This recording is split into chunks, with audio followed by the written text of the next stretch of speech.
देखो पीजीबीपी का basic concept क्या है? तुम कोई भी प्रॉफिट या गेन कमा रहे हो बिजनेस या प्रोफेशन करके। अब इस चैप्टर का ग्रेजुएशन लेवल में या कोई भी लेवल में सम बनाने का लॉजिक क्या है? सर आप क्यों हमसे मेहनत करवा रहे हैं? मेरा तो अकाउंट्स तो बना हुआ ही होगा, ऑब्वियसली अकाउंट्स अगर बना तो नेट प्रॉफिट निकला होगा। हाँ ये भी सही बात। तो सर उस नेट प्रॉफिट पे टैक्स ले लीजिए ना। अगर हम इंडिविजुअल है तो स्लैब रेट लगा दीजिए, अगर हम पार्टनरशिप या कंपनी है तो डायरेक्ट फ्लैट टैक्स रेट लगा दीजिए 30% का, है ना। अगर एक आदमी होता जो कभी जिंदगी में टैक्स नहीं जाना, वो यही बोलता है कि नहीं बोलता? हाँ सर वही है।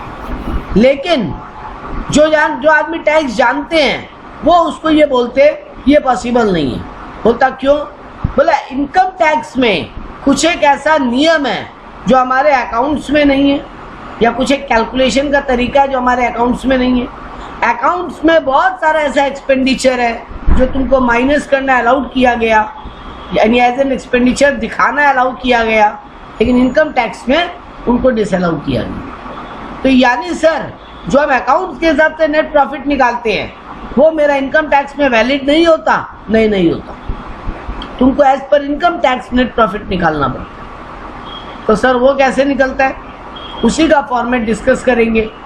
ये समय चालू होगा। दो मेथड है, एक इनडायरेक्ट मेथड, एक डायरेक्ट मेथड। पहले ये बात सुन लो, दो मेथड है, इनडायरेक्ट मेथड और डायरेक्ट मेथड। इनडायरेक्ट मेथड में उल्टा चलना होता है, जबकि डायरेक्ट मेथड में सीधा सीधा। सर ये उल्टा सीधा क्या है? उल्टा चलने का मतलब है तुमको net profit as per account हम दे दिए, तुम वो चीज ऐड बैक करो जो इनकम टैक्स अलाउ नहीं करता एज एन एक्सपेंडिचर, और वो चीज लेस करो जो इनकम टैक्स तुम्हारा इनकम नहीं मानता, या इनकम टैक्स ये मानता है ये वाला एक्सपेंडिचर ऐसे ही कैलकुलेट होना चाहिए था। तो जो एक्सपेंडिचर इनकम टैक्स तुमको अलाउ किया है वो माइनस करो, जो एक्सपेंडिचर इनकम टैक्स तुमको डिसअलाउ किया है वो ऐड बैक करो, यानी उल्टा चलो। Net profit as per accounts लिखो और ऐड लेस का कॉलम बना के उसको सॉल्व।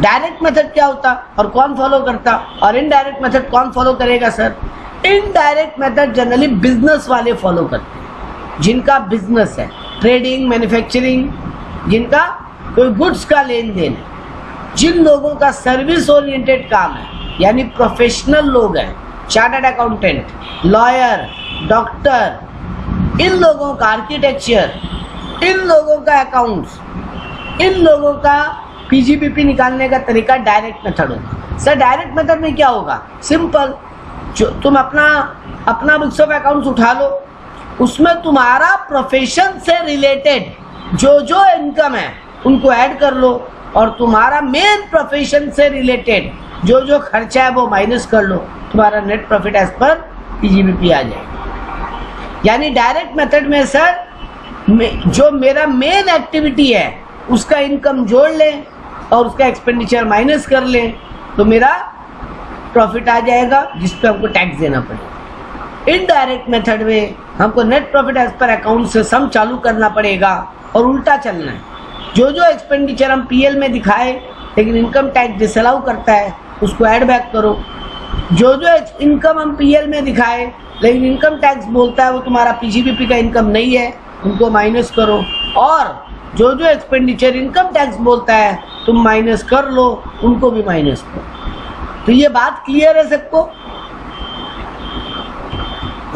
Yes sir. तो देखो अब ये फॉर्मेट डिस्कस करते हैं।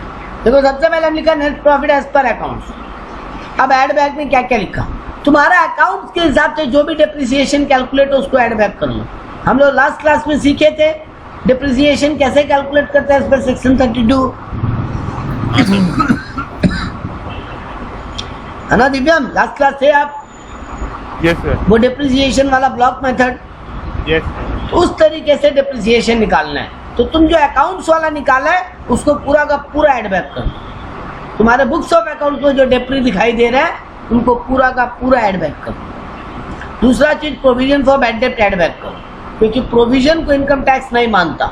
इनकम टैक्स बोलता है ये तो तुम एज्यूम की हो कितना पैसा डूबेगा, तो तुम तो पूरा ही एज्यूम कर लो कि पूरा का पूरा ही प्रॉफिट डूब जाएगा मेरा, पूरा का पूरा सेल डूब जाएगा मेरा। तो फिर तो कुछ भी नेट प्रॉफिट नहीं होगा, कुछ भी टैक्स मत दो। तो इनकम टैक्स बोलता है ना, प्रोविजन फॉर बैड डेब्ट हम नहीं मानेंगे। कुछ सर एक चीज पूछना था, बोलो। और आप बोल दीजिए अकाउंट्स का पार्ट कभी हुए। अच्छा तब बाद में बात करते हैं। और उसके अलावा जो बैड डेब्ट तुम टोटल बैड डेब्ट दिखाया, इनकम टैक्स को बैड डेब्ट से प्रॉब्लम नहीं है, लेकिन ऑफिसर तुम्हारा डॉक्यूमेंट चेक किया और उसको लगा ना इतना बैड डेब्ट तो नहीं है, तुम 10,000 बैड डेब्ट दिखाया, उसको लग रहा है बैड डेब्ट तो 7,000 ही है, बाकी 3,000 एक्चुअली में बैड डेब्ट हुआ नहीं है, तो तुम्हारा ऑफिसर बोला हम 3,000 अलाउ नहीं करेंगे, तो वो 3,000 को एड बैक करो, तो बैड डेब्ट डिसअलाउड को एड बैक करो। पेमेंट विदाउट टीडीएस डिडक्शन, तुम फॉरेन में कुछ भी पेमेंट करते हो, इंडिया के बाहर, बिना टीडीएस काटे पेमेंट मत करना।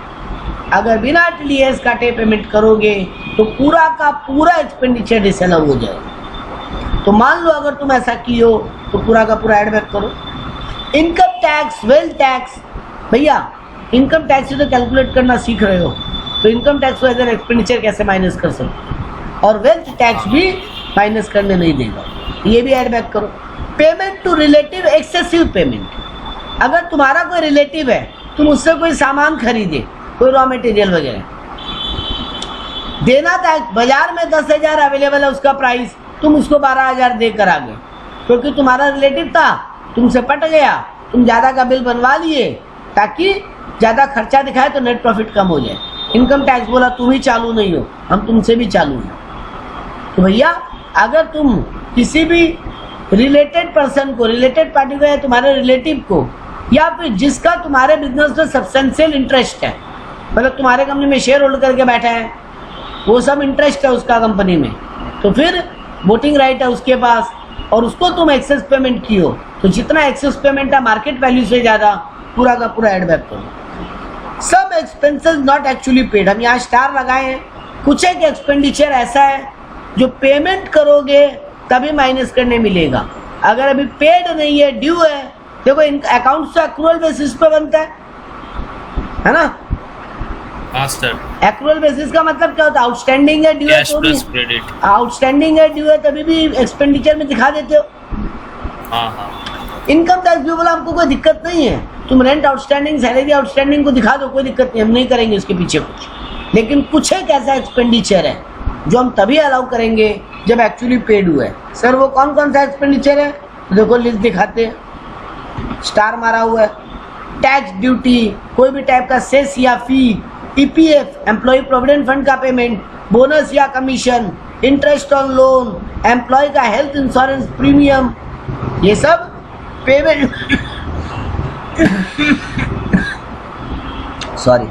पेमेंट करोगे तभी माइनस करने मिलेगा। इसके अलावा एडवर्टाइजमेंट इन पॉलिटिकल पार्टी, तुम कोई भी पॉलिटिकल पार्टी को एडवर्टीजमेंट के लिए पैसा दियो, उनके रैली में तुम्हारा होर्डिंग लगेगा, उनके रैली में तुम्हारे कंपनी का होर्डिंग लगेगा। एक तरीके से तुम कुछ नहीं है, पॉलिटिकल पार्टी को डोनेशन दे रहे हो, और ये ऐड तो एक कहानी है केवल। तो गवर्नमेंट बोलता है पॉलिटिकल पार्टी को तुम कोई एडवर्टीजमेंट के लिए पैसा देते हो, हम अलाउ नहीं करेंगे। हाउस होल्ड या चैरिटी नहीं है बेटा, वो डोनेशन है, चैरिटी और डोनेशन में फर्क है। Donation, sorry donation. Political party को क्लब चंदा देते हो ना, चंदा, हाँ। क्लब वाला आता है ना दुर्गा पूजा में, दिवाली में, काली पूजा में चंदा मांगने, हाँ सर। वैसे पॉलिटिकल पार्टी भी इलेक्शन के टाइम में चंदा मांगता है। अब डायरेक्ट चंदा 100-200 हज़ार रुपया दे दिया वो अलग बात है। कोई भी आज जो तुम्हारा बिजनेसमैन है वो 25-30 हज़ार का अगर चंदा देगा तो वो भी कुछ बेनिफिट चाहेगा। हाँ वो तो चाहेगा। तो उसको पॉलिटिकल पार्टी ये बेनिफिट देता है कि हमारे रैलियों में आपके कंपनी का होर्डिंग लग जाएगा। अच्छा। आपका एडवर्टीजमेंट हो गया। जैसे हम तुमको बात बताते हैं, मेरा पहले मलिक फाटक में एक सेंटर था, दिव्यम जानता है, जिस सेंटर में दिव्यम अपने पढ़े हैं, वहाँ पे ना क्लब था एक, तो वो लोग आया था दुर्गा पूजा में चंदा मांगने, तो हम लोग दिया था चंदा। तो हम लोग को वो ये बोला कि है ना आप लोग है ना अगर चाहो तो आपके ट्यूशन सेंटर का बोर्ड हमारे दुर्गा पूजा के पंडाल के आसपास लगा देंगे। तो एक टाइप के चंदा तो नहीं हुआ, लेकिन उसमें एडवर्टीजमेंट हो गया मेरा, उन लोग को पैसा मिल गया। हाँ, उन लोगों को पैसा मिल गया, मेरा ऐड हो गया। तो ऐसा अगर हम किसी पॉलिटिकल पार्टी को देते हैं, इनकम टैक्स अकाउंट्स में तुमको माइनस करना अलाउड है डोनेशन, लेकिन इनकम टैक्स बोलता है पॉलिटिकल पार्टी को तुम कोई भी डोनेशन देते हो एडवर्टीजमेंट के नाम पे, वो हम अलाउ नहीं करेंगे। ठीक है, हाउस होल्ड या पर्सनल एक्सपेंसेस अलाउ नहीं करेंगे, ऑब्वियस बात है, वो अकाउंट्स भी अलाउ नहीं करता। अकाउंट्स में तुम क्या अपने नौकर को, घर का नौकर को सैलरी दोगे, वो अकाउंट्स में दिखाना अलाउड होता है क्या? एक्सपेंडिचर में, एक्सपेंडिचर में पर्सनल हो गया, नहीं वो तो ड्राइंग में अलाउड होता है सर, ड्राइंग बोल के माइनस कीजिए, उसको एक्सपेंडिचर बोल के पीएल में मत दिखाइए। लेकिन अगर अकाउंट्स में तुम दिखा लियो ऐसा, तो इनकम टैक्स बोलता भैया तुम अकाउंट्स में जो क्यों, हमको मतलब नहीं है, मेरे को मतलब है तुम्हारा पीजीबीपी से, यहाँ पर हम डिसअलाउ करते हैं। कोई भी टाइप का तुम फाइन, पेनल्टी, इन्फ्रिंजमेंट अगर पेमेंट करते हो, इन्फ्रिंजमेंट ऑफ लॉ बोलते हैं इसको, कानून तोड़ने के लिए तुम कोई पेनल्टी पेमेंट की, तुम्हारा ट्रक क्या बोलते हैं, रास्ता का सिग्नल तोड़ दिया, फाइन भरना पड़ा ट्रक वालों को। तुम जीएसटी पेमेंट करने में लेट किया, फाइन भरना पड़ा, पेनल्टी देना पड़ा। तो बाबू वो इनकम टैक्स बोला वो सब अलाउ नहीं करेंगे ऐसा खर्चा। एक तो तुम गलती करो, उसका तुमको सजा मिले, और सजा का तुम फायदा उठा लोगे एक्सपेंडिचर दिखा के, प्रॉफिट कम कर लोगे, टैक्स कम दोगे, ज्यादा ही सजा, मतलब ज्यादा ही करेंगे ये सब चीज। हाँ, तो ये 100-200 रुपए लगे, लेकिन उनका टैक्स कम हो जाए। तो सीधा बात, इनकम टैक्स डिपार्टमेंट बोला फाइन पेनल्टी हम अलाउ नहीं करेंगे। इंटरेस्ट ऑन कैपिटल, देखो सोल प्रोप्राइटर में अपने आप को कोई कुछ भी पेमेंट नहीं कर पाता, नहीं बनता, तुम अपने आप को सैलरी नहीं दे सकते, अपने आप को इंटरेस्ट नहीं दे सकते।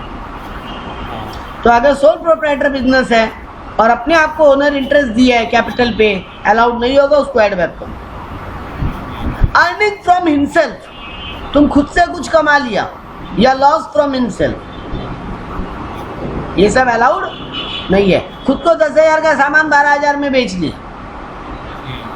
तो वो 10,000 का जो सामान खुद को बेचा वो माइनस करो, जो एक्स्ट्रा तुम प्रॉफिट बिजनेस को दियो अपनी जेब से वो हटाओ। अच्छा, इसके अलावा देखो अभी हमें एक स्टार लगाए हैं, सम एक्सपेंसेस पेड इन कैश, कुछ एक्सपेंडिचर ऐसा है जो अगर कैश में पेमेंट किए तो हम अलाउ नहीं करेंगे। सर वो कौन सा एक्सपेंडिचर है? देखो यहाँ पे स्टार लगा के, कोई भी 10,000 के ऊपर अगर तुम कैश पेमेंट करते हो, एक पार्टी को एक दिन में, आई रिपीट, एक पार्टी को एक दिन में अगर तुम 10,000 के ऊपर कैश पेमेंट करते हो, चेक, डीडी नहीं, कैश का बात हो रहा है, एनईएफटी नहीं, गूगल पे नहीं, आरटीजीएस नहीं, हम बात कर रहे हैं कैश में पेमेंट करने का, तो वो डिसअलाउड होगा। और इसके अलावा तुम ये जो हेल्थ इंश्योरेंस का प्रीमियम वगैरह होता है ना, एम्प्लॉय हेल्थ इंश्योरेंस प्रीमियम, हाँ सर, ये सब भी अगर कैश में पेमेंट करते हो तो हम अलाउड नहीं करेंगे, नहीं करेंगे, डिसअलाउड करेंगे। चेक में पेमेंट करो, मतलब बैंकिंग यूज करो। तो ये कई एक आइटम था जो ऐड बैक होगा। अब लेस क्या होगा sir? Depreciation as per IT rule, यानी सेक्शन 32 का जो डेप्री कैलकुलेट करोगे वो माइनस कर। डिविडेंड मिला, बैंक से इंटरेस्ट मिला, कोई एसेट या इन्वेस्टमेंट बेच के प्रॉफिट हुआ। एक बात बताओ, तुम्हारा काम डिविडेंड कमाना था क्या? मान लो मेरा स्टील मैन्युफैक्चरिंग फैक्ट्री है, वो तो बिजनेस इनकम नहीं है, बिजनेस इनकम नहीं है, वो अदर सोर्स इनकम है। तो गवर्नमेंट बोलता है हम टैक्स तो लेंगे बेटा, बचने का बुद्धि नहीं देंगे तुमको, हम इसको यहाँ से हटवा के अदर सोर्स में ऐड करवा के वहाँ पे टैक्स लेंगे, लेकिन यहाँ से हटाओ, उसको बिजनेस इनकम से हटाओ। Dividend receive, bank interest receive, profit on sale of machinery, asset और इन्वेस्टमेंट। वैसे लॉस होगा तो ऐड बैक करो, प्रॉफिट होगा तो माइनस करो। प्रॉफिट अर्न फ्रॉम हिमसेल्फ, वो भी ऐड बैक करो, लेस करो। हाँ, एक और आइटम पे देखो हम डॉट डॉट डॉट लगा के लिखा है, साइंटिफिक रिसर्च। ये बड़ा मजेदार चीज दिया गवर्नमेंट बोला तुम साइंटिफिक रिसर्च एसोसिएट, कोई भी साइंटिफिक रिसर्च के लिए पैसा खर्चा करते हो, खुद रिसर्च करो या किसी और एसोसिएशन को पैसा दो रिसर्च करने के लिए, तुमको हम इसका फायदा देंगे। तुम बोला क्या फायदा दोगे? बोला जितना तुम रिसर्च के लिए पैसा डोनेट की हो पूरा एज एन एक्सपेंडिचर दिखा लो, 100%। अच्छा, हाँ, डोनेशन यहाँ पर अलाउ किया मतलब। और अगर तुम खुद भी रिसर्च करते हो, तुम्हारा सीरम इंस्टीट्यूट, तुम मेडिकल इंस्टीट्यूट हो या तुम मेडिकल कंपनी हो, तुम्हारे यहाँ पे साइंटिस्ट है जो नया नया दवाई के ऊपर रिसर्च कर रहे हैं, तो कंपनी उसके पीछे पैसा खर्चा करता है ना रिसर्च के पीछे। तो हाँ। तो जो भी पैसा खर्चा किया पूरा 100% अलाउड है। प्लस हम तुमको और बेनिफिट देते हैं। दो जगह अगर तुम रिसर्च के लिए पैसा देते हो तो हम तुम 100 रुपया दोगे, हम तुमको 150 रुपया एज एन एक्सपेंडिचर माइनस करने देंगे।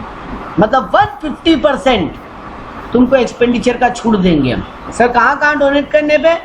ये रहा 2 स्टार मारा हुआ है, देखो हम लिख दिए। जनरली 100% है साइंटिफिक रिसर्च का allowed, but in 2 cases 150 deduction allowed. Research association for scientific research, अगर कोई रिसर्च एसोसिएशन है जिनका काम ही है पूरा टाइम में सिर्फ रिसर्च ही करते रहना, उनको अगर तुम पैसा देते हो तो तुमको 150% छूट देंगे। या फिर तुम कोई इन हाउस रिसर्च करते हो, मतलब खुद अपने यहाँ कोई रिसर्च करते हो, खुद अपने यहाँ साइंटिस्ट को बैठाते हो और वो लोग तुम्हारे लिए रिसर्च करते हैं, तो भी हम तुमको 150% छूट देंगे। लेकिन एक्सेप्ट लैंड एंड बिल्डिंग, मतलब वो खर्चा में लैंड एंड बिल्डिंग का जो तुम खर्चा किए हो उसका हम माइनस करने नहीं देंगे। सर 150% क्या होता है? 100 रुपया खर्चा किया और 150 रुपया माइनस कर लो as an expenditure. Sir extra जो मिलता 50 रुपया का हम क्या करें? अरे हम एक एग्जांपल दे रहा है, 1 लाख रुपया तुम खर्चा किए हाँ, तो 1.5 लाख माइनस कर लो। तो फिर कुछ अमाउंट तो रह ही जाएगा बचा हुआ। कहाँ बचा हुआ रह गया? मतलब सर एक्स्ट्रा हो गया ना, वो एक्स्ट्रा अमाउंट का क्या होगा? अरे गवर्नमेंट तो तुमको मेरा अलाउ फायदा कर है रहा ना। है, तुम्हारा फायदा दे रहा है गवर्नमेंट, तुमको पीएफ मतलब कम 1 करने रुपया दे भी रहा तो है। टैक्स। हाँ हाँ हाँ तो सर 1 रुपया भी तो टैक्स मिला, तो 100 मतलब समझा नहीं, दोबारा बोल। मतलब सर 150% तो एज इफ मेरे को तो कुछ यूज हो ही हमारा extra अरे 50% बाबू तुम मेरा बात समझो, तुम साइंटिस्ट लोग को बिठाया, उनको सैलरी दिया, उनको रॉ मटेरियल ला के दिया, तुम्हारा 1 लाख रुपया खर्चा हुआ रिसर्च के पीछे। तुमको अकाउंट्स में एज एन एक्सपेंडिचर तो 1 ही लाख दिखाने मिला ना। इनकम टैक्स तुमको बोलता है हम तुमको 1 लाख नहीं 1.5 लाख माइनस करने देंगे एज ए खर्चा, तो तुम्हारा नेट प्रॉफिट 1.5 लाख से कम हो जाएगा, ओ, टैक्स वैसे क्या? तो तुमको टैक्स वैसे कम देना पड़ेगा। वो गवर्नमेंट के पॉइंट ऑफ व्यू से सोचा है वो जो वो गवर्नमेंट एक्सपेंडिचर बढ़ा दिया सर एक तरह से। हाँ तुम्हारा हुआ एक्सपेंडिचर 100 रुपया ही, लेकिन गवर्नमेंट माला जाओ दे रहे थे। हम तुम्हारा एक्सपेंडिचर को 150 रुपया मांगते हैं, तुम 50 रुपया का एक्स्ट्रा छूट ले लो, क्योंकि तुम एक अच्छा काम कर रहे हो। तुम रिसर्च देखो, कोई भी दुनिया का देश हो वो चाहेगा उसके यहाँ जितना रिसर्च हो गया नया नया चीज निकले, देश का तरक्की होगा ना उसमें, तो गवर्नमेंट तुमको इस बात का फायदा दे। ठीक बात। आखिरी आइटम बचा और सम्स की तरफ मूव करेंगे हम लोग। आज हम लोग इनडायरेक्ट मेथड पे 2 सम करेंगे फॉर्मेट सीखते हुए। नेक्स्ट क्लास में डायरेक्ट मेथड और उस पे सम, और उसके नेक्स्ट क्लास में पार्टनरशिप फर्म और उस पे सम, और चैप्टर खत्म। तो यानी इसमें पार्टनरशिप को टैक्सेशन में हाँ फर्म असेसमेंट बोलते हो उसको, फर्म असेसमेंट भी पढ़ेंगे। इसमें नोट्स में ही है मेरा सारा चीज, ये 4 पेज का नोट्स में ही है बेटा, इसके बाहर लेके नहीं जाएंगे हम तुमको। तो आज इनडायरेक्ट मेथड सीखेंगे और उस पर फटाफट 2 सम बनाएंगे। ठीक है। आखिरी बात करते हैं, अगर अंडर वैल्यूएशन या over valuation of closing stock या ओपनिंग स्टॉक हो जाए, तुम्हारा ओपनिंग स्टॉक था 10,000 रुपया, तुम उसको 12,000 दिखा के रखे हो अकाउंट में, वो 2,000 से ओवर वैल्यूड है। ओपनिंग स्टॉक अगर ओवर वैल्यूड होता है तो प्रॉफिट क्या हो गया उससे, कम की ज्यादा? ओपनिंग स्टॉक से कम ओपनिंग स्टॉक ओवर वैल्यूड है मतलब प्रॉफिट कम हो गया, कम तो ठीक करने के लिए ऐड बैक करो। क्लोजिंग स्टॉक अगर अंडर वैल्यूड है तो प्रॉफिट क्या हो गया, कम है। क्रेडिट साइड कम है बेटा, क्लोजिंग स्टॉक अंडर वैल्यूड बोला हम। कम बोले कम हाँ बोले क्या? Under valued, under valued. ठीक है, अभी तो हटा कम ही बोले। तो क्लोजिंग स्टॉक अंडर वैल्यूड हो या ओपनिंग स्टॉक ओवर वैल्यूड हो, I repeat, closing stock under valued हो या ओपनिंग स्टॉक ओवर वैल्यूड हो, उससे तुम्हारा प्रॉफिट क्या हो जाता है, कम हो जाएगा। तो ठीक करने के लिए क्या करोगे, ऐड बैक। Add back. उल्टा बोलो, over valuation of closing stock या under valuation of opening stock, इससे प्रॉफिट क्या हो जाएगा? बढ़ जाएगा। तो ठीक करने के लिए क्या करोगे? लेस ये देखो यहाँ पे लिखा हुआ है मेरा, ऐड करेंगे under valuation of closing stock and over valuation of opening stock, और माइनस करेंगे over valuation of closing stock and under valuation of opening stock. ठीक है, ये मेरा फॉर्मेट था। फटाफट सम की तरफ मूव कर, स्क्रीन पे समझ आया? ये तो पार्टनरशिप का तब रिकॉर्डिंग कर रहे हैं ना? एकदम बेटा। चलो ये कर, सब आया स्क्रीन पे? Yes sir. The profit and loss accounts and other relevant information of Sri Salil car is given below. 2019-20 assessment year का समय, उससे फर्क नहीं पड़ेगा। ठीक है, आपको यहाँ पे पीएल दिया हुआ है एकदम बना के बढ़िया से। आपको पीएल में क्या दिखाई दे रहा है? ग्रॉस प्रॉफिट, उसको इग्नोर मारो। डिविडेंड दिखाई दे रहा है इनकम साइड में, और नेट लॉस आया है, मतलब उनका पीएल में उस साल लॉस निकला था। डेबिट साइड में आपको दे रहा है general expense, interest on bank loan, repairing of furniture, bad debt, provision for bad debt, fire insurance premium, household expense, income tax, donation to approved institution, corporate fines, interest on capital, depreciation. पूरा तुमको PL दिखाई दिया बढ़िया एकदम। नीचे adjustment दिया, फटाफट तुमको भी एक मिनट में पढ़ लेते हैं। पहले बोला house hold expense include life insurance premium 1000 rupees of Shri cars own life policy. क्या फर्क पड़ता है बेटा? LIC जो खुद का दिया वो भी तो पर्सनल एक्सपेंडिचर ही है, पर्सनल एक्सपेंस वो तो प्रॉपर्टी का होता है। तो और हाउस होल्ड एक्सपेंस में इंक्लूडेड है वो। सर पूरा का पूरा हाउस होल्ड एक्सपेंस ही डिसअलाउ होगा, कोई फर्क नहीं पड़ता। Depreciation as per IT rule दिया 15,000, सर ये माइनस कर लेंगे। 50% ऑफ बेड डेप्ट आर अलाउएबल। एक मिनट को कोई ज्वाइन किया, चलो कंटिन्यू करते हैं। तो 50% बेड डेप्ट आर अलाउएबल बोला है, मतलब 50% डिसअलाउ कर देंगे। हाँ, रिमेनिंग 50% रखिए। General expenses include wages for domestic service 130 rupees per month. General ये एक्सपेंस तो personal नॉर्मली अलाउड होता है। जनरल एक्सपेंसेस के साथ कुछ नहीं करना, हमको एड बैक नहीं करने का दरकार होता। नहीं, लेकिन इसमें हाउस होल्ड एक्सपेंस भी एक तरीके से, क्योंकि तुम्हारा डोमेस्टिक सर्वेंट को पैसा दिया गया, 2600 रुपये वो एड बैक कर लेंगे। आखिरी बात बोला, ड्यूरिंग द ईयर श्री कार्ड took away goods for his personal use costing rupees 16,000। 16,000 का गुड्स वो घर ले गया आपने, by crediting the sales account with 17,500। Market price of the goods were 18,000 at that time. Market price से कोई फर्क नहीं पड़ेगा, वो बेवकूफ बनाने के लिए दिए, कंप्लीटली इग्नोर करना उसको। तुमको यही मतलब है 16,000 का सामान 17,500 में बिका खुद को ही। अच्छा सर, 16,000 कॉस्ट प्राइस है और 17,500 सेल प्राइस है ना? हाँ, यानी 1,500 का प्रॉफिट बुक हुआ, 1,500 का प्रॉफिट बुक हुआ। Yes sir.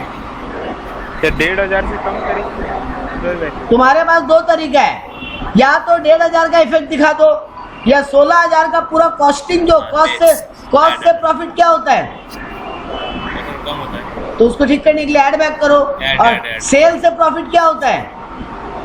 सेल से बढ़ जाता है, तो ठीक करने के लिए पूरा 17,500 माइनस कर लो। तेरे पास दो तरीका है, दो प्रेजेंटेशन का तरीका है, या तो पूरा 16,000 ऐड बैक कर लो और 17,500 माइनस कर लो, या फिर प्रॉफिट निकाल के खाली प्रॉफिट को माइनस कर लो, क्योंकि 1,500 ही माइनस।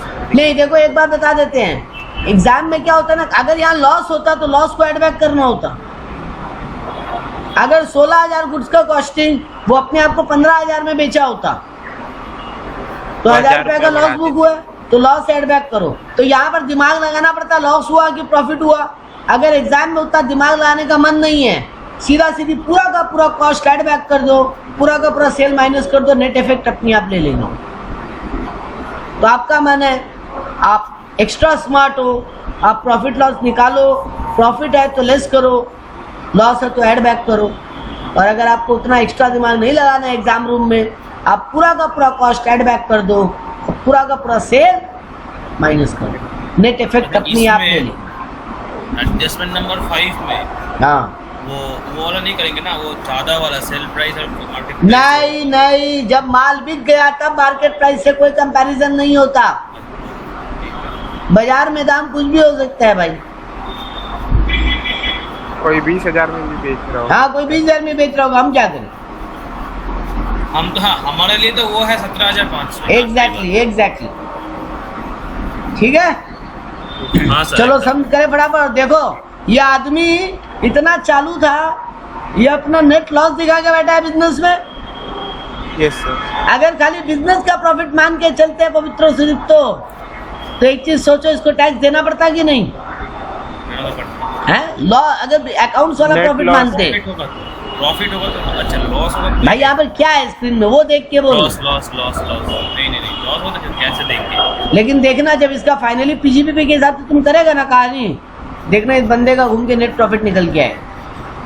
मतलब इतना चालू था, लॉस बना के बैठा था। इनकम टैक्स डिपार्टमेंट इससे ज्यादा चालू नहीं। होना ही है, क्योंकि अगर सोचिए लॉस है ठीक है, और हम जो डिसअलाउड है वो तो ऐड करेंगे। हाँ, अल्टीमेटली अगर पॉजिटिव बैलेंस आ तो गया अगर ये डिसअलाउड वाला कहानी नहीं होता पवित्रो, डायरेक्ट अकाउंट्स का प्रॉफिट को ही वो लोग प्रॉफिट मान के टैक्स ले लेता, तब तो सर छोटी थी, तो लॉस हुआ तो कैसे। तो दुनिया में कोई टैक्स नहीं दे रहा होता। हाँ वही डिबेट हो जाता पूरा। सारा जन 1,000 रुपए का 1 लाख। हाँ, तो देखो यहाँ पे क्या हुआ, पहले नेट लॉस एज पर बुक्स ऑफ अकाउंट्स माइनस में दिखा दिए। अब देखो एड बैक क्या क्या किया। Provision for bad debt, house hold expense पूरा का पूरा, इनकम टैक्स भी पूरा का पूरा एड बैक किया। तुम लोग दो लॉजिक पकड़ सकते हो, एक तो सर टैक्स कैलकुलेट करने के लिए टैक्स कैसे माइनस कर सकते थे, इसीलिए एड बैक किए, और दूसरा एक एंगल भी जज कर सकते थे। ये इनकम टैक्स तो पर्सनल टैक्स हुआ ना, क्योंकि सोल प्रोप्राइटर में ओनर टैक्स देता है, बिजनेस नहीं। वो ओनर का इनकम भी होता है। हाँ, वो ओनर का इनकम पे स्लैब रेट लग के होता है, तो ओनर का टैक्स बिजनेस दे दिया, ये भी तो पर्सनल एक्सपेंडिचर हो गया, तो पूरा का पूरा एड बैक ऐसे भी होना ही था। हाँ, डोनेशन टू अप्रूव्ड इंस्टीट्यूशन, देखो यहाँ पर कितना डोनेशन दिए थे, 2,000, तो पूरा का पूरा अलाउड हो जाएगा। ऐड करेंगे। अच्छा, ये साइंटिफिक रिसर्च नहीं है ना, इसलिए एड बैक करेंगे, ठीक है। हाँ, कोई भी डोनेशन एड बैक करेंगे, अगर वो साइंटिफिक रिसर्च होता तभी माइनस करते। कॉर्पोरेट फाइन देखो एड बैक हुआ, interest on capital add back हुआ, डेप्रिसिएशन एज पर books of accounts add back हुआ, wages to home servant 130 × 12, bad debt disallowed, देखो बैड डेट तुम कितना दिखाए थे बुक्स में 2400, और अभी इनकम टैक्स कितना एड बैक करवा रहे हैं तुमसे 50%, 1200 एड बैक करवा रहे हैं। Goods withdrawn for personal purpose, देखो पूरा का पूरा 16,000 एड बैक कर लिया। अब देखो क्या किया, less depreciation as per IT rule, और सेल टू हिमसेल्फ, डिविडेंड, ये पूरा का पूरा माइनस कर दिया। तो देखो ग्रॉस टोटल इनकम कितना आ रहा है उस आदमी का, 22,060 प्रॉफिट आ रहा है, प्रॉफिट आ रहा है। हाँ, तुम लोग अभी डिडक्शन चैप्टर नहीं पढ़े, इसलिए टोटल इनकम निकालने को इग्नोर करो, तुम लोग केवल बिजनेस इनकम निकालो। इसके ऊपर टैक्स लगेगा क्या? हाँ, नहीं, इसमें से डिडक्शन मिलेगा ना 80s का, फिर फिर उसका बाकी हेड ऑफ इनकम देखा जाएगा। सारा देख के देखेंगे ना 2.5 लाख पार कर रहा है कि नहीं। अभी तो ये आदमी का, अगर तुम खाली 80s का डिडक्शन माइनस करो, बिजनेस इनकम कितना आ रहा है 20,060 रुपया, तो 20,060 पे तो ऐसे भी टैक्स नहीं लगता ना बेटा, 2.5 लाख से बहुत कम है, नील। हाँ, नीली टैक्स होता। लेकिन तुमको देखना पड़ेगा इस आदमी का अदर इनकम का हेड क्या है, other income, salary, capital gain, house property, वो इनकम मिला के अगर ये क्रॉस करेगा 5 लाख तो टैक्स आएगा। 5 लाख का टैक्स आएगा, रिबेट नहीं रहेगा क्या? 5 लाख के नीचे रिबेट होता है, 5 लाख के ऊपर आता तो टैक्स लगेगा। अगर डॉट 5 लाख डॉट तो फिर रिबेट, तब रिबेट, ठीक है। हाँ सर। एक और सम करते हैं, ये अच्छा सम है। During the previous year 18-19 profit and loss of Shri Raj proprietor of Raj enterprise engage in the business of readymade garment shows a profit of 1.5 lakh. इसका रेडीमेड गारमेंट का बिजनेस है और 1.5 लाख का प्रॉफिट दिखा के बैठे हैं। With the following information compute is taxable income from business. पहले बोला इंटरेस्ट ऑन कैपिटल है 5,000 दिया हुआ। देखो यहाँ पर तुमको पूरा पीएल बना के नहीं दिया, यहाँ पे तुमको पीएल का नेट प्रॉफिट का फिगर बता दिया और तुमको बहुत सारा आइटम दे दिया लिस्ट करके ए से लेके आर तक, और बोला इनमें से कौन सा डिसअलाउड होगा वो ऐड बैक करो या लेस करो। ठीक है, हेलो सर। हाँ सर, हाँ हाँ। तो पहला आइटम क्या दिया, interest on capital, add back होगा कि नहीं होगा? डिसअलाउड है तो ऐड बैक होना चाहिए। डिसअलाउड ही होगा ना। Purchase include 12,000 from his younger brother. लो आ गया रिलेटिव वाला, एक परचेज किया 12,000 का गुड्स का अपना बड़े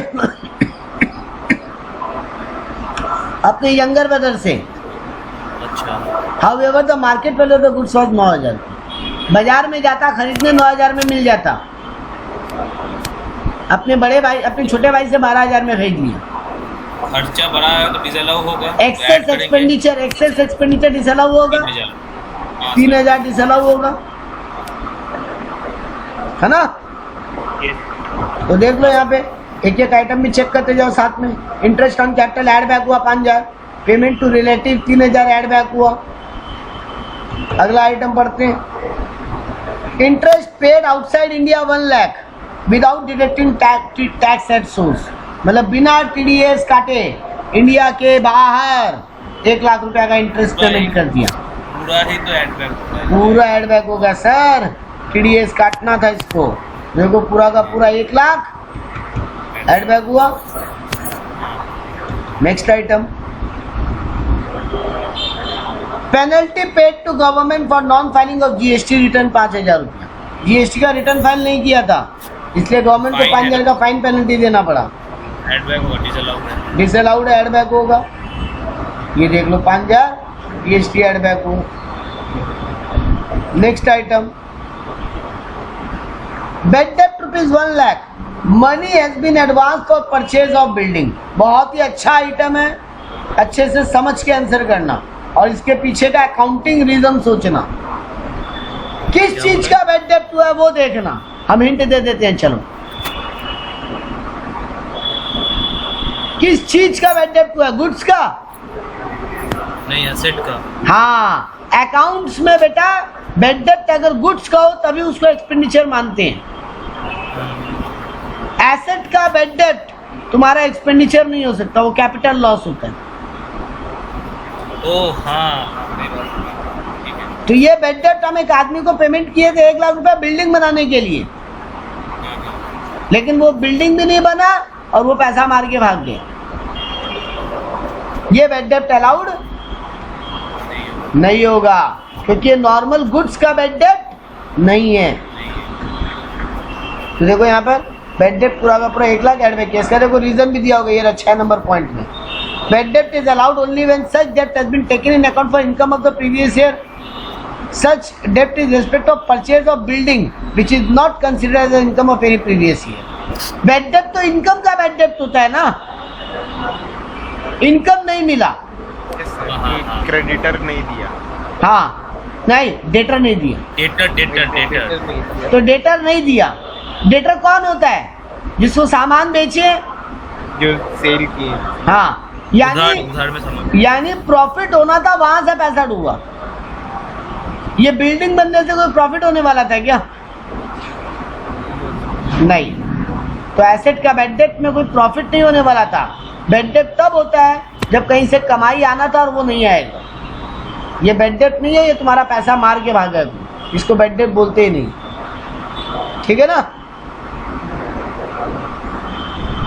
नेक्स्ट बोला revenue expenditure for promoting family planning among the employees. ये बहुत ही नेक काम है, पढ़ के फीलिंग आया नेक काम है। Revenue expenditure on promoting family planning among employees. हाँ तो ये तो डिसअलाउ होना चाहिए। क्यों डिसअलाउ होगा? मुझे कौन गया? ये नेक काम है कि नहीं है? ऊपर कीजिए। सर कौन सा? पॉइंट नंबर जी। वो promoting family planning among employees. हाँ, ये तो अच्छा बात है। हाँ, तो गवर्नमेंट भी ये चाहता है तुम्हारा देश का कि हाँ, फैमिली तो- प्लानिंग में लोगों को जागरूक किया जाए। तो गवर्नमेंट बोलता है ये बढ़िया काम कियो, इसमें हम कुछ नहीं करेंगे। तो ये पीएल में माइनस किया हुआ होगा, हाँ सर, माइनस तो किया होगा। उस 1.5 लाख में ये माइनस किया हुआ होगा। 1.5 लाख का नेट प्रॉफिट आते वक्त, अच्छा, हाँ हाँ हाँ 1.5 लाख का नेट सही प्रॉफिट बात। निकालते वक्त ये माइनस किया हुआ होगा।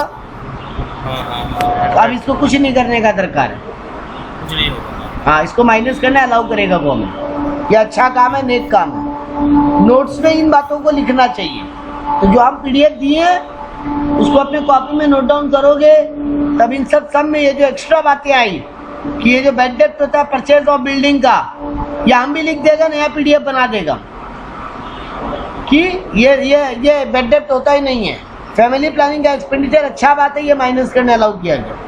नेक्स्ट वाला item, premium paid on health of employees ₹6,000।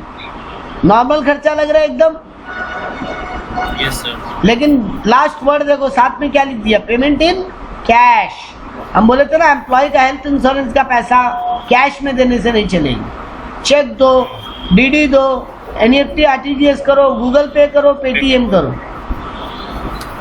लेकिन कैश में मत दो। नेट बैंकिंग या ऑनलाइन बैंकिंग करो या बैंकिंग के थ्रू पेमेंट करो, ठीक है। सही बात। हाँ नेक्स्ट वाला देखो, payment paid on health of is relative ₹6,000 in cheque. वाह बेटा, चेक में तो दिया, अच्छा काम किया, लेकिन दिया किसके लिए? रिलेटिव।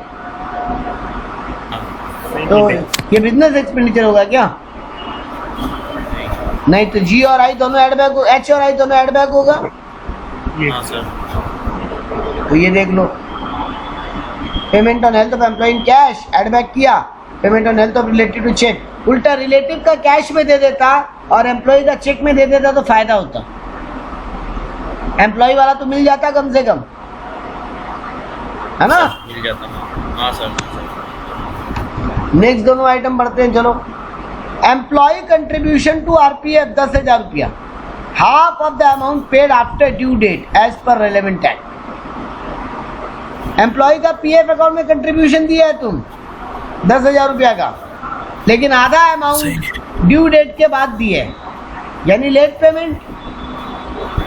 यस। यानी इनकम टैक्स का डेट के हिसाब से उस दिन तक पेमेंट नहीं हुआ तो फाइन होगा ना। नहीं, हम फाइन पेनल्टी की बात नहीं कर रहे, मेरा बात अच्छे से सुनो। अच्छा। तुम्हारा जो रिटर्न फाइलिंग का डेट होता है, ये उसके pending पहले दिखाएगा। हम बोला था ना, certain expenditure are allowed only when actually paid.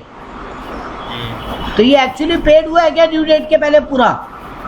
नहीं। जितना पेड हुआ उतना का फायदा मिलेगा। अच्छा, हाँ। बात बाकी अगले साल ले लेना छूट। देखो गवर्नमेंट बोल रहा है कुछ एक्सपेंडिचर ऐसा है बेटा जो तुम पेमेंट करोगे तभी माइनस करने देंगे, पेड नहीं किए हो तो माइनस नहीं करने देंगे। ठीक है। हाँ ठीक है, कोई दिक्कत नहीं, तुम अगले साल पे किया है, अगले साल छूट ले लेना, हम मना अब थोड़ी वो तो नहीं नेक्स्ट किए। ईयर के असेसमेंट ईयर में ले लेंगे। हाँ ले लेना। देखो ये बात मेरे नोट्स में भी हम लिख दिए, हम दोबारा नोट्स में एक चीज दिखाते हैं। Amount not allowed at deduction, नहीं ये नहीं।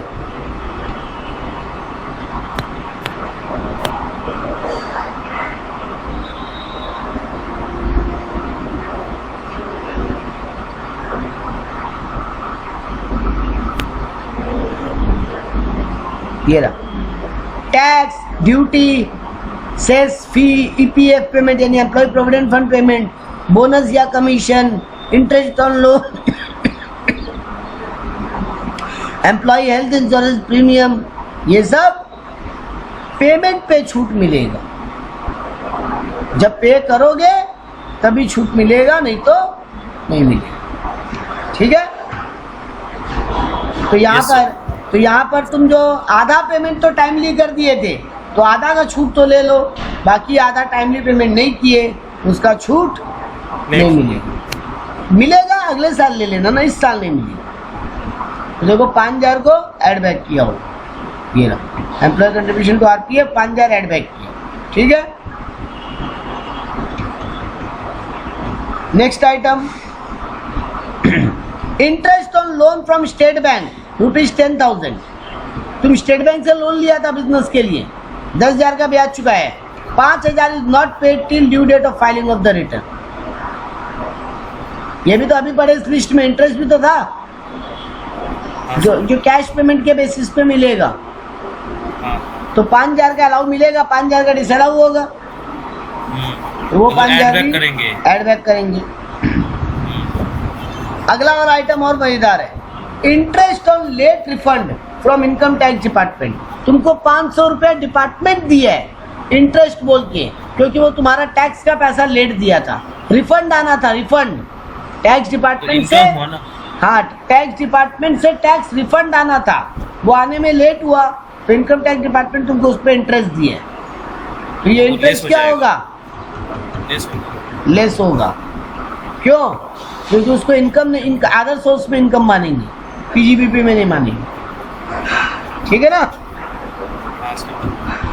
क्योंकि ये तुम्हारा वैसे भी तो ये तो बिजनेस इनकम है, होगा भी नहीं है। हाँ नेक्स्ट आइटम कहाँ गया, हाँ sale include ₹10,000 to Raj, costing ₹8,000, market value 12,000। Market value को इग्नोर मारो, खुद को 8,000 का सामान 10,000 में बेचा है, या तो 2,000 का प्रॉफिट माइनस कर लो, या फिर 10,000 का पूरा सेल ऐड बैक कर लो, माइनस कर लो, और 8,000 का कॉस्ट माइनस कर लो, ऐड बैक कर लो, है ना। या तो 8,000 का कॉस्ट ऐड बैक करके 10,000 का सेल माइनस कर लो, या फिर खाली 2,000 का प्रॉफिट माइनस कर लो। तुम्हारा बुक मेरा वाला ट्रीटमेंट फॉलो करता है, यानी पूरा का पूरा 8,000 ऐड बैक और पूरा का पूरा 10,000 माइनस।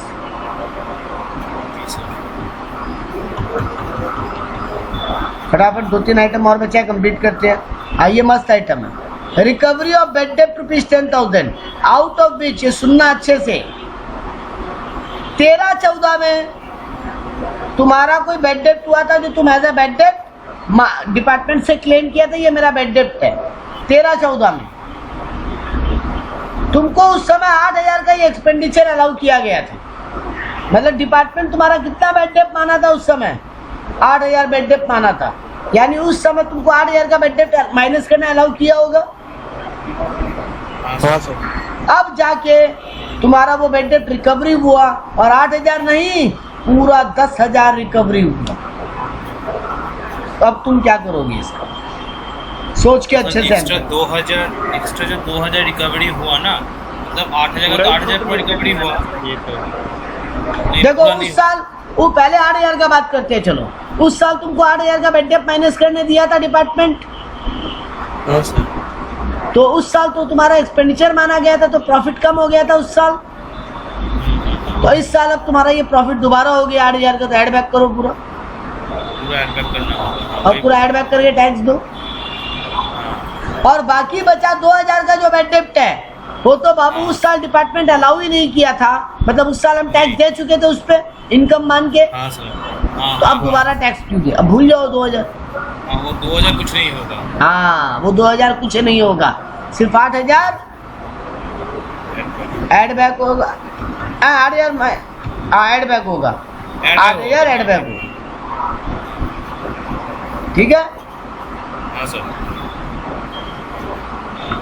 नेक्स्ट आइटम, ये चैप्टर इजी है। आखिरी item, depreciation as per section 32 20,000। Sir ये क्या being not debited as per, अच्छा एज पर 32 बोल दिया ना, तो ये तो लेस होना चाहिए ना। Being not debited in accounts, मतलब अकाउंट्स में कुछ भी डेबिट नहीं हुआ था, तो लेस होना चाहिए। ये लेस होगा, देखो लेस हुआ, ये रखा गया 20,000, ये ठीक है। तो ये पूरा आइटम किए, सेक्शन हाँ 80 सेक्शन है क्या सर, कि चैप्टर नहीं? 80 पूरा एक चैप्टर है, सेक्शन 80 डिडक्शन, उसका नाम ही है, उसका नाम एक्चुअली में नाम है deduction as per chapter 6A, उसका नाम ये है। लेकिन हम लोग उसको पॉपुलरली 80s बुलाते हैं क्योंकि उसमें सारे सेक्शन 80 में ही है। 80C, 80D, 80DD सब 80 का सेक्शन है। अगला चैप्टर वही पढ़ने वाली है। वही लास्ट चैप्टर होगा ना, डिडक्शन। लास्ट उसके बाद छोटा छोटा 1-2 चैप्टर होगा, लेकिन वो खत्म मतलब टैक्स 99% खत्म।